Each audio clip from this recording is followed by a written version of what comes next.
சொந்தங்களுக்கு வாழ்த்துக்கள். திருக்குறளும் திருக்குர்ஆனும் நிகழ்வில் இன்று நாம் பார்க்க இருப்பது கேட்பினும் கேட்கா தகையவே கேள்வியால் தோற்கப்படாத செவி. என்ன பொருள்னா, கேள்விகள் கேட்கப்படாத செவிகள் அது செவிகள் அல்ல, அது செவிட்டுத்தன்மை உடையது. கேள்விகள் தான் செவிகளின் உயிர் என்று வள்ளுவர் கூறுகிறார்.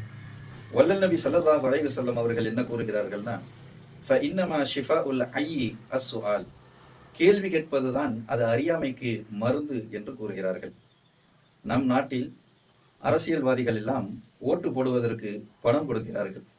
ஏன் இந்த பணத்தை கொடுக்கிறாய் என்று யாரும் கேட்பதில்லை.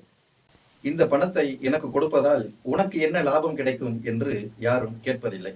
இப்படி கேட்காமல் இருந்து நம்மளுடைய உரிமைகளையும் நம்மளுடைய அதிகாரங்களையும் பறிகொடுத்ததுதான் மிச்சம்.